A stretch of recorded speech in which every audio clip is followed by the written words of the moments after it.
Welcome to another episode of the Federal Newswire Lunch Hour Podcast with your host, Andrew Langer. Well, hey there, everybody. Welcome to another episode of the Lunch Hour with Federal Newswire. I'm your host, Andrew Langer. So glad I can join you and you can join me. If you're watching us on our YouTube channel, you know you can take the Lunch Hour wherever you want to go by joining us on one of the many fine podcast platforms at which you can find our content. If you're listening to us on one of those fine podcast platforms, go and check us out on YouTube. Subscribe, leave a like, leave a comment, and most importantly, let your friends know and your family members know and your family members' friends all know how much you're enjoying the Lunch Hour. And, you know, as part of our continuing series talking about the shifting regulatory state, it's about time, this has been an oversight on my part, about time we brought on the editor of Regulation magazine. This is a publication of the Cato Institute. Peter Van Doren is joining us. He is the editor of Regulation, which is a quarterly journal. He is an expert on the regulation of housing, land, energy, the environment, transportation, and labor. He has taught at the Woodrow Wilson School of Public and International Affairs at Princeton University, the School of Organization and Management at Yale University, and the University of North Carolina. And Peter, let's just dive right in. Actually, first of all, tell us a little bit about Regulation magazine, the history of it. How long has it been going on? Tell us about it. Well, Regulation was founded by the American Enterprise Institute in 1977, the year I started what I call graduate school. And I remember seeing it in the Yale Social Sciences Library. And Antonin Scalia was one of the early editors. It was both Brookings and AEI back then had a great interest in deregulation because it was just starting, basically. And Regulation was the intellectual, or the place where the intellectuals and policy analysts discussed and described what they thought ought to happen. And much of it actually has happened. I think sometimes on the right, people are often discouraged, and I just think they're not old enough to realize what used to exist. And I'm old enough to remember and taught about it. So Regulation was published by AEI until 1989, and then it sort of got sold to Cato for $1, which there are really no revenues. Sure, of course. And it was brought to Cato for Bill Niskanen to edit, which he did. And he was big economist with the Reagan administration and in the CEA, and then came to Cato afterwards and put Cato on the map in some sense in economics. And he edited in the early 90s, and then I took over in 1999. And wow. Just about the same time I was going on board at the Competitive Enterprise Institute. Yeah. Let me ask you this, because I was talking to Regulation is coming. The impact of regulation, the need for regulatory reform, the need for more sensible approaches to how we go about regulating. This has come very much, I think, into the popular mindset than it has in a very long time. I commented to somebody, it was probably Wayne Cruz, that, you know, I was amazed in one of the 2016 Republican primaries when I heard the first utterance of the phrase regulatory budgeting. You know, I would dare say that the work that you've done and your colleagues at Regulation and the work that our friends at CEI and Susan Dudley over at George Washington, all of these things have helped to propel this. This creation of DOGE, not that we necessarily need to talk about the Department of Government Efficiency, but this really is bringing all of the work that you've been doing, all the analysis that you and your colleagues, our colleagues, have been doing into the forefront. What do you make of all that? Well, again, to put some historical context on it, back in the height of regulation was not now, it was then. And that it puts me a little different, I think, on our side than most people, because we used to regulate airlines. We used to regulate trucks. Sure. We used to regulate trains. We used to regulate it. We had what was called traditional price and entry regulation in largely transportation and utilities. And again, under President Carter and then Reagan, a lot of that traditional regulation ended because of the work of economists. The Yeah, Journal of Law and Economics at the University of Chicago, starting in the 60s, analyzed old traditional regulation and found that it restricted entry and raised prices for consumers rather than doing the opposite, which is how it was allegedly marketed to people. And so we got rid of all that. But what happened was then the environmental movement and the safety movement. Ralph Nader's book, Safe at Any Speed, unsafe at any speed. Sure, 1965. So we got rid of old traditional price and entry regulation, and what has replaced it is health and safety regulation. sure.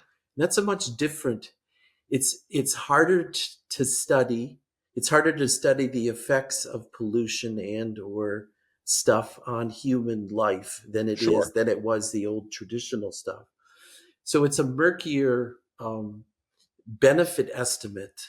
We can certainly figure out the costs, Right. but the benefits are contested. Well, let me ask you that because I mean, it gets to because I tend to view cost benefit analysis, benefit cost analysis, depending on who you talk to, how you phrase it, as being really only one or two dimensional, right? It only tells you if it's the fiscally responsible thing to do. And again, as you point out, depending on how you calculate costs and how you calculate benefits, those numbers can be skewed. We can get into that in a little bit with what the OMB or what the White House certainly did in under the Biden administration.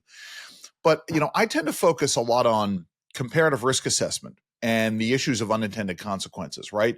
This idea of if you do X here, right? The example I like to use is if you're looking at the siting of a new chemical processing facility, let's say down in Louisiana, you could talk about the costs and benefits of doing that and the permitting that would go along there. And there are some who will tell you that if you put this plant in this community, it's going to increase the risk of cancer by X, but they don't look at, well, what happens if you increase the availability of labor there, the increase in wages, the access to healthcare that might go along with it, better food, and how that might reduce the risks. So we do some things okay, as we said, cost benefit analysis. There's my New York accent coming out there a little bit. And then, but we do these other things very badly. I think it gets to what you're saying here. Talk about this issue of cost benefit analysis, talk about the limitations therein, and then these other tools that we might be able to use, the issues of unintended consequences. Well, again, on the health side, it's not impossible, but very difficult to conduct true experiments with people in which we expose some population to something, let it be plastics or pollution or fill in the blank, right? Whatever it is people are worried about, and watch them for 20 years and then have a control group where that does not occur, and then compare the results and see what the change in life expectancy is given exposure to the modern industrial life. Right. Absent that evidence, you have normal epidemiology, which is largely observational and thus not a trial. And thus and the people who go into epidemiology tend to be very health conscious. They have an agenda. The set of epidemiologists that are neutral scientists is small and thin. Yeah. There are some, but the representative public health person is worried about something called public health. And so we then have the war of the studies. The left says stuff is causing bad things, and then the right is saying, we're not so sure. And this has been going on my entire adult working life. Then, as you said,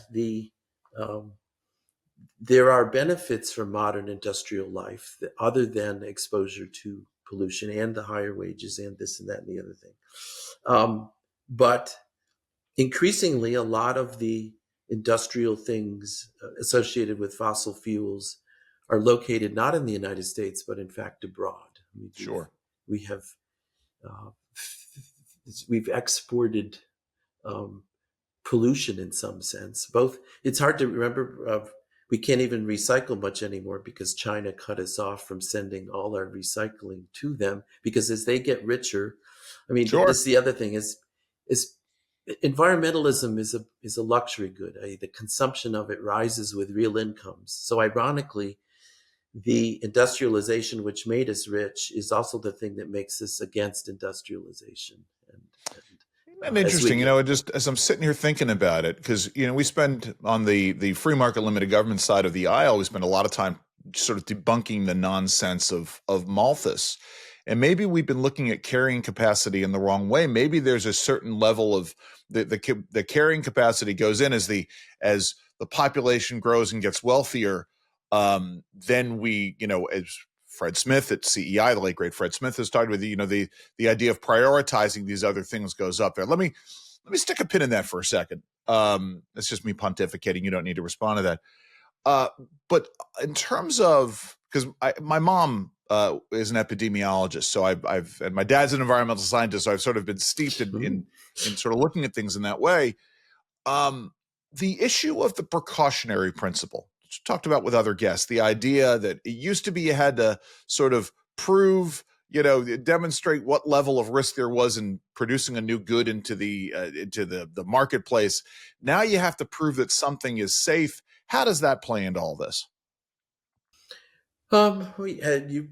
You and your listeners are no doubt familiar with the problem with the precautionary principle, which is if you're worried about doing something and think that doing nothing is cost-free, you are not a good analyst. Full stop. I mean, it.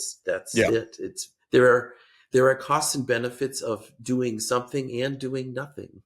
And so the notion of stopping progress as, well, our side tends to define it as progress. Others would say it's not progress. So stopping more industrialization and being in favor of pastoralism or something like that.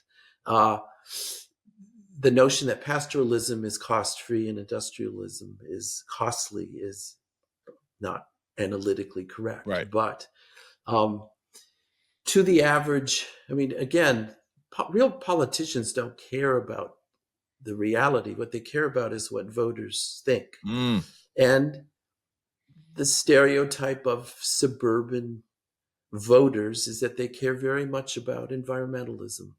And it's true. And the set of people who yearn to live near the Houston Ship Canal next to a refinery is not very large. Right. And the images of those facilities during elections, that your opponent is in favor of this beast and I'm in favor of, electric cars and reindeer and caribou herds, the reason politicians do that is not because they're epidemiologists, because they've concluded that in elections involving folks who are rather well off, that works.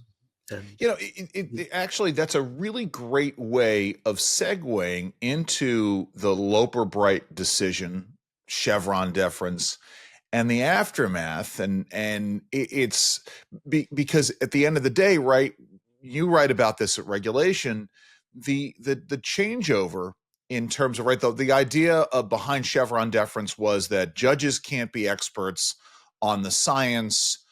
Therefore, we need to give deference to the agencies in order to interpret. We could talk about how was widely perverted over time. And of course, in the wake of the Loper-Bright decision overturning Chevron, there is now this hue and cry behind, on the part of Chevron's proponents that, well, this means that judges are now going to, have to become experts in the science. Let's start there, which is, that's not true, is it? Not really. Well, I'd like to talk a bit about the origins of Chevron, Please. And the original decision and what it was about. And that in all the commentary I've seen, no one has talked about that except the one article by Kip Viscusi that we had in the special section in Regulation that discusses Loper-Bright and the overturning of Chevron. And it gets to the heart of, well, Conservatives on the court had procedural concerns. Their claim was that courts, rather than agencies, are the final arbiters of statutory language, and its instructions to the agencies are not ambiguous. That's a claim which liberals dispute, but the conservatives say it's true. The conservatives say that statutes always say something, and that courts, rather than agencies, decide what statutes say. So the concern on the right was procedural. The concern on the left, the dissents in this decision by Justice Kagan, her decision was substantive, that all of modern environmental controls depend on Chevron deference, and thus all environmental regulation is going to go kablooey because of this. So it's hard to so the pro and anti views on the decision, one's procedural and one is substantive. But let's go, ironically, the beginning, remember the plaintiff was Chevron. Yes. It was Chevron v. Natural Resources Defense Council. Yeah. The Stationary Source Clean Air Act standards said they applied to something called a source. Right? Yes. So then the fuss was, well, what's a source? And you think, well, it's obvious what a source is. Well, think of a big petrochemical plant, like a big refinery in Louisiana or Houston. There are many stacks, but just one complex. So the fuss was, did the stationary source standards apply to every stack that emitted anything into the air within that complex, or could trade-offs be made within the industrial complex, the so-called bubble? The EPA proposed a bubble across which within the complex trade-offs could be made. Sure. So again, the right doesn't remember that the EPA was actually being efficiency enhancing and not that environmental as the NRDC wanted in this original case. Right. What the court ruled is that the EPA had discretion to allow the bubble, that it had discretion to define what a stationary source was or wasn't.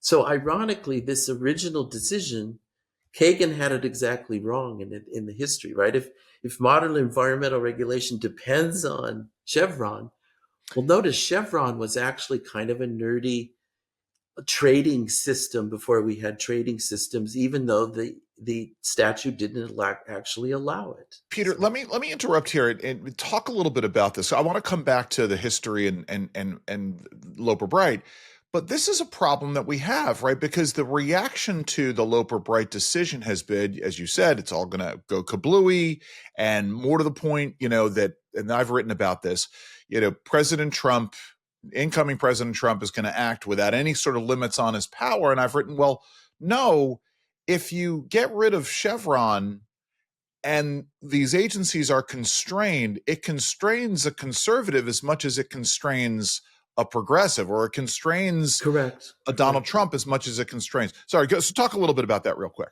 Agreed. I mean, the track record of the Trump administration in Trump Part 1 wasn't that great when it came to it tried to do X and Y and Z and Q, and then the courts eventually ruled that no, you really can't do that. Yeah. And again, the articles in the special section of regulation point out that a large, huge problem in environmental and safety policy is not what the right calls out of control regulatory agencies. It's the fact that the statutes are written without costs in mind and say, dear agency, voters are pissed off about pollution, go solve it, and we don't really want to know or observe what you do. And so the statutes are vague. I had a very uncomfortable moment up on Capitol Hill about 20 years ago when I had a member talking about regulation, a member asking me whose fault it was, expecting me to blame the agencies, and I blamed Congress. I said, well, agreed. Maybe if you wrote more specific statutes, Anyway, I'm sorry. Go ahead. Go ahead. I mean, the notion of out of control agencies is a political, rhetorical term that right of center intellectuals don't actually support with their To be fair, there have been examples of this. I mean, there are moments, when you get, now thankfully this was overturned, but when you have bureaucrats, the EPA wanting to declare farm furrows as mini mountain ranges, or even, in a more general way, the issue of, how do you define a navigable water of the United States? Yes, the waters of the United waters States issue. fuss. Yeah. Yeah. Yes. But, sorry, go ahead. No, it just, in general, the literature suggests that environmental agencies recognize that if they get out of line, Congress isn't going to repeal the statute. Right. Congress is actually going to control its behavior through riders and appropriation bills. I mean, that's sort of what the political science literature says. And there's a famous article called Fire Alarms versus Police Patrols, and the notion of Congress monitoring agencies being police patrols. No, Congress waits for fire alarms where constituents that they care about kind of raise their hands and say, this is horrible, do something about it. Then an appropriations rider says, dear agency, we're going to whack you a bit, and you can't use any money for the next few years to enforce any of the following, and they'll have a list. And that's done quietly. The press doesn't get it. The press doesn't understand it. The constituents do. The congressmen get credit for reining in an out-of-control agency, even though the Congress set this game up in the first place. Sure. So to people like me, the statutes are bad, but it's an equilibrium that Congress likes because it allows them to rein them in discrete ways and control them in response to constituents and get credit for re-election. Yeah, but by the same token, right, that's, with Congress sort of going down that road. I mean, actually, let me ask you this, because, Wayne Cruz and I have talked about this, and others, the issue of regulatory costs and where things stand, and the massive growth in regulatory costs, which I see as an expression of the reach of government, right? I mean, obviously, with that increased cost to the regulated entities, that is, that exemplifies the power of the regulatory power of the state. I mean, are you looking at it in a different way in terms of this? Should we not be looking at the increase in cost, or is that something we should be looking at? I'm not. Well, the greatest effect of regulation on total factor productivity, right? If we have a macroeconomic equation and we have the productivity of labor, land, and capital, then TFP is the error term in that traditional equation. And TFP growth is usually what economists look like as a measure of how well growth is doing, even though we actually don't know what TFP is. It's the error term. Anyway, TFP that's a very disturbing sentiment, Peter. But it is. But go ahead. Yeah. When regulation was really strong in the 60s, right, the price and entry regulation that I've described, TFP growth was actually quite large during that year. And now that all that regulation has gone away, and we're left with health and safety regulation and not much else, rather than traditional rate and entry regulation, TFP growth has been sluggish, but it hasn't changed much. And so the economic case for regulation has growing a lot and thus interfering with economic growth is very murky in the literature. And the activists don't tend to pay. I mean, so people do the pages in the Federal Register and whatnot and count them. And it's like, because that factoid exists and it's now large, people show the growth in those number of pages and then say regulation is growing and out of control and all that. And I've never been a fan of that. I don't think it's a very good measure. I agree with you. I'm not a big fan of sort of counting Federal Register pages because, of course, every time you try to reform a regulation to make it less economically impactful, you have to use a lot of pages in the Federal Register in order to do that. Exactly. So, and certainly as we are trying to get at, again, the post-Chevron, the Loper-Bright world, folks are going to use pages if they want to get regulatory reform down the road.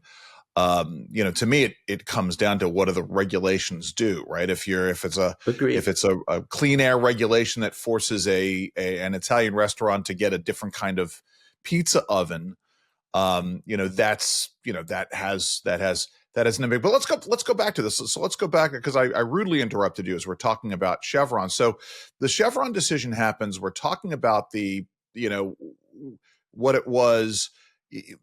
Then we have so its its origins. Just to remind our listeners that its origins were against what environmental activists wanted at the time. That's somehow been lost to history. And as you correctly said, the discretion can be used for or against good things and bad things, depending on what the agency is inclined to do. So we had a conversation with Veronique de Rugy, I would say last spring. It was a couple of months before Loper Bright came out.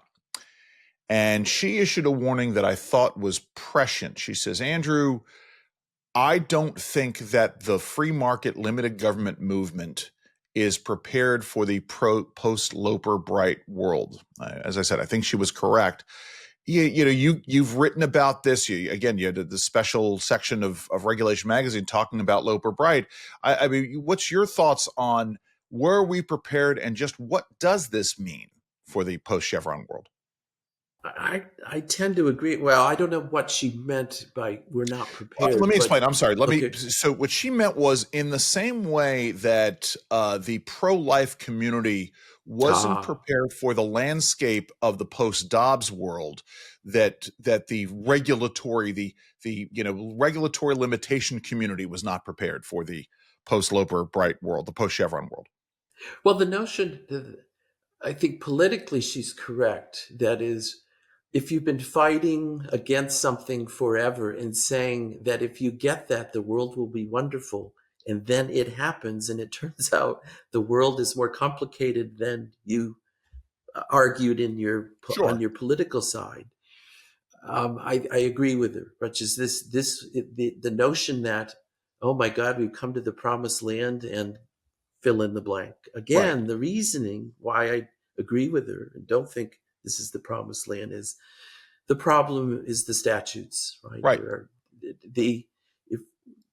Ideally, the Congress would say, not figure out what pollution is and what it does and then control it, but rather we believe emissions, the ambient air quality standards for exposure to ozone and or sulfur and or PM 2.5 and or on and on and on, including now CO2, if you think that's a pollutant, that the emissions and or air quality should be this in this year and this in the next year and this in the next year. And control should be put on emissions to achieve those goals. If Congress said all that, then you wouldn't have this warring epidemiology study problem where liberals say it's killing us and conservatives say it's not. And we have a science war, which isn't really about science. It's just what should the limits be? It's a political decision. It's much less scientific than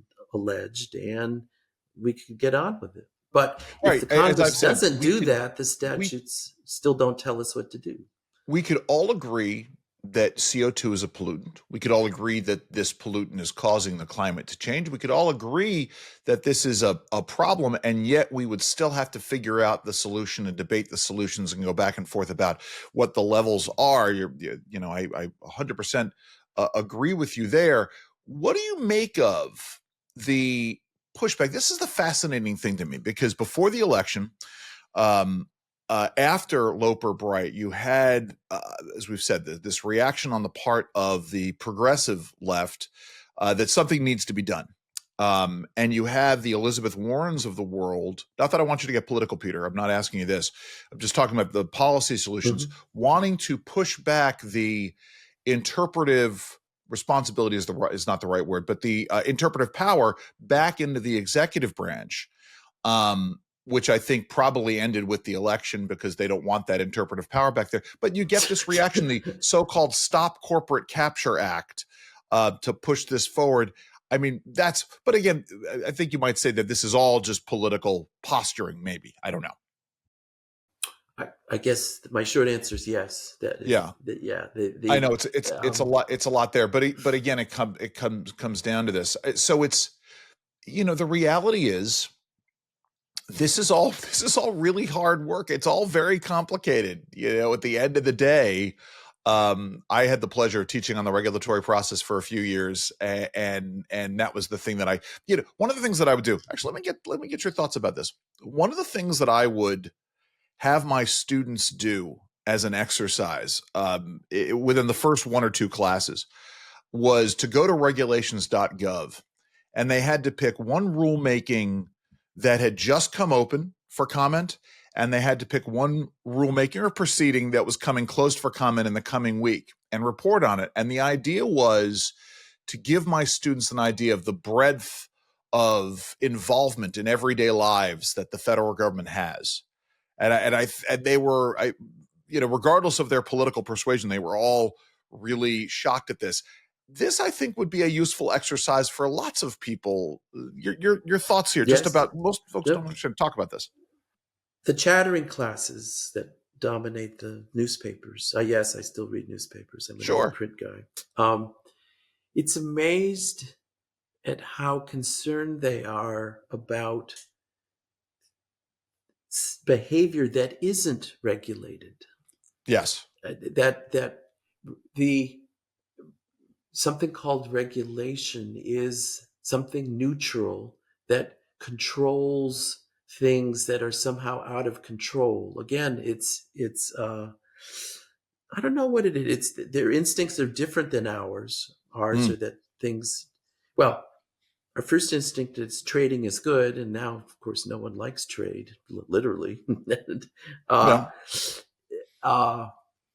the even when I used to talk to my father about this, he just his first instinct was if you didn't regulate something, if there was no law in the books that said X and Y and Z had to occur, his instinct was something was out of control. And we don't have that. Our instincts are different, but and in the real world, people with our instincts and people with the opposite instincts have great difficulty getting along, even having conversations about anything. And the it's interesting you bring that up. I'm sorry to interrupt, Peter, but because I just sat down, as I told you before we were coming on, I'm having a conversation later on today with Pete Suderman from Reason, and Reason is now doing this Reason versus debate, and they just did a debate recently with the Bulwark, and it had to do with political participation and whether or not you could choose to not participate. And you had the one side, which was we're in an existential crisis, and the world is falling apart, and so it's incumbent upon you to get involved. Whereas, as you can imagine, our good friends at Nick Gillespie and Matt Welch took a slightly more laissez-faire approach to things. But I mean, there really is this fundamentally different perspective in the way the world works. David Stockman talked about this in his book, The Triumph of Politics, which is, the left starts with X, and they want to change sort of behavior and the demand side of behavior. The right sort of deals with it in a different way. And that the one side trying to fundamentally change behavior is a much more messy, bloody, and violent process. I'm paraphrasing here, but that's what you're talking about, isn't it? Correct. Yeah.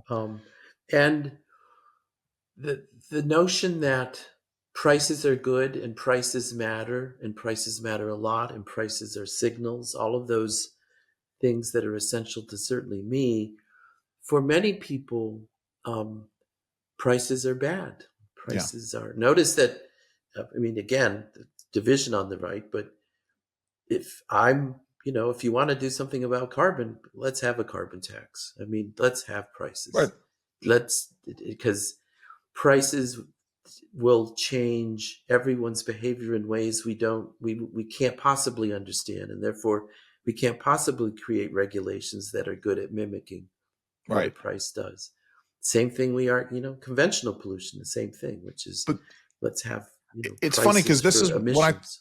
when I talk about the modern regulation, the health and safety regulations, I tend to define it, as this idea of raising the cost of doing the bad thing so that it is more economical for you to do the right thing and not, have to pay the fine or tax or whatever it is, because you get folks on the other side saying that, well, there's no cost to regulation, or that produces these economic benefits down the road, which I have a real problem with. I mean, that's the whole point of all of this, is to go down this road, and which brings us back to what this change in how we assess costs and benefits. The idea of what was a circular A6 in the Biden administration, sort of the change measurement and assigning benefits outside of the United. I'm sorry, go ahead, talk about this. Well, for the first time in 30 years, the nerdy little executive order that governed how OMB and OIRA within OMB thought about costs and benefits and was changed. And it's a whole can of worms. No, go ahead, open the can of worms. Because of everyone knows that climate change is about harms that are 200 years in the future. It's not even, despite what the Times and everybody says, that linking current things to climate change is sort of just it's not that scientific. It's just a way to gin up concern.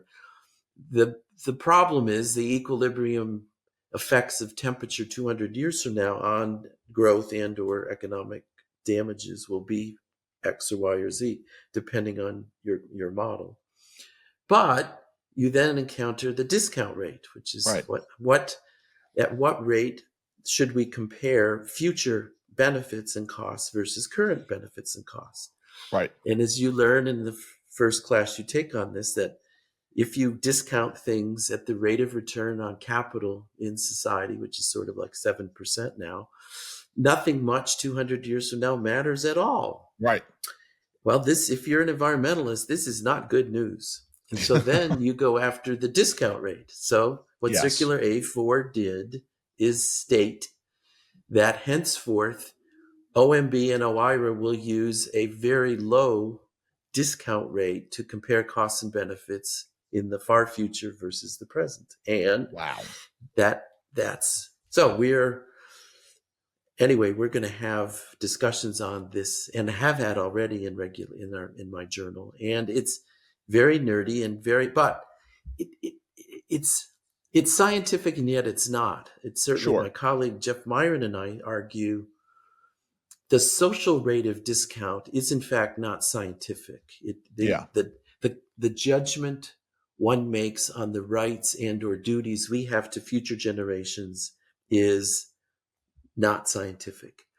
And therefore, the debate over whether to use the rate of return on capital that we currently have versus some lower rate isn't scientific either. Sure, it's a political choice. Yeah, exactly. And yet, it's the rationalization by some economists on the left that have disturbed me, is they've used the decreased rate on 10-year treasuries over the last 20 years was used to rationalize why the discount rate in Circular A4 was lowered.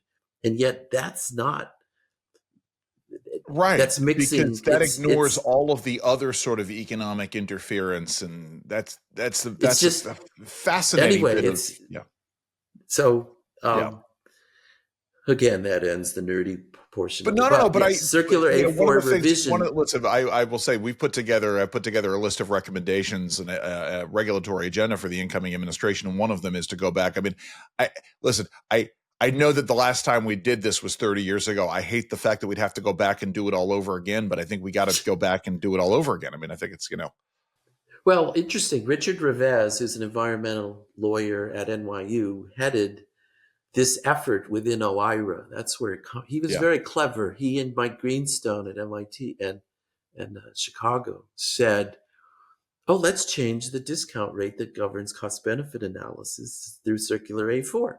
Yeah. And they did it. And then now it looks like Trump will try to undo it. And if he's, well, it's easy to do because it's not governed by any of the, it's Right. just an executive order. So in fact, there's no congressional role in it. Right.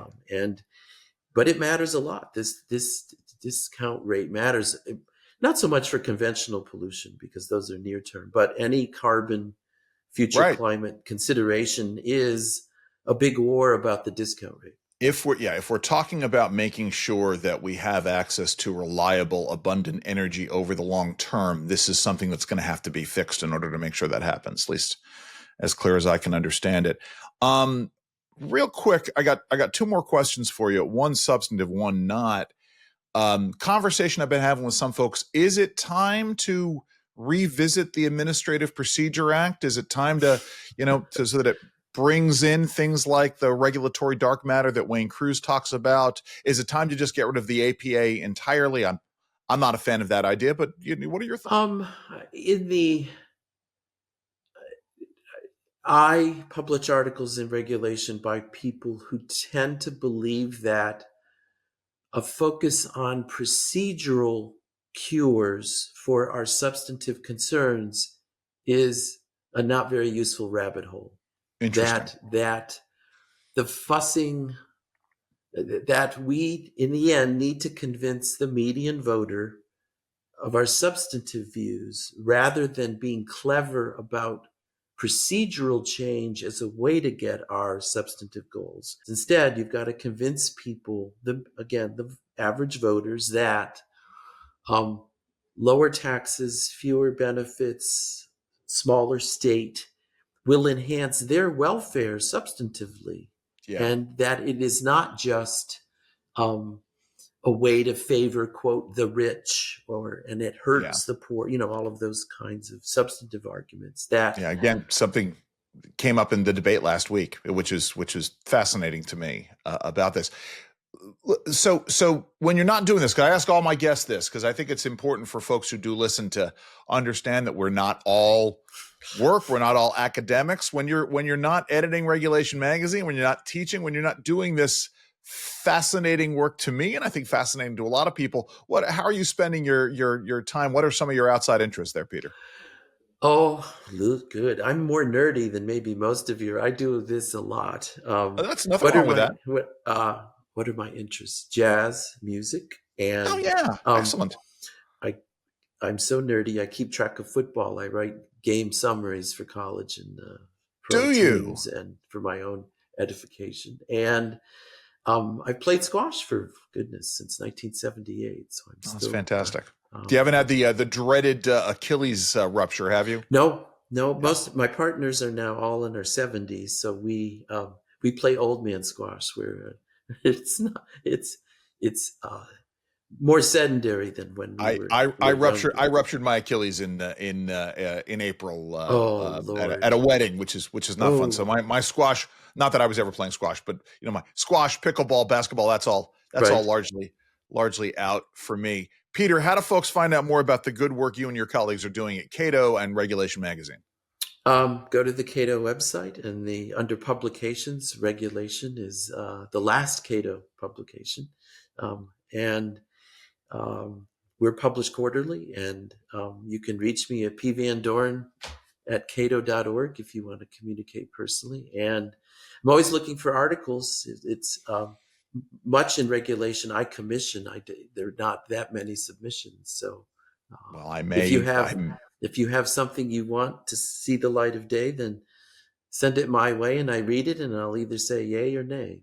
I need to up my writing game to bring it up to regulation standards, but I may very well do that. Peter Van Doren, thank you so very much for joining us today. Thanks very much for having me. Well, folks, this brings us to the end of yet another episode of the Lunch Hour with Federal Newswire. As I've said, if you're listening to us on one of the many fine podcast platforms that are out there, go and check us out on our YouTube channel so you can see what's happening in the studio. If you're watching us on that YouTube channel, go and check us out on one of those many fine podcast platforms. Hit the subscribe button, leave a like, leave a comment, and let your friends and family members know all about how much you're enjoying the lunch hour. I've been your host. I am your host. I'm Andrew Langer. Have a great week, everybody. Enjoy the rest of your lunch. This has been the Federal Newswire Lunch Hour Podcast, hosted by Andrew Langer. Check out the Federal Newswire's family of websites, as well as their social media stream.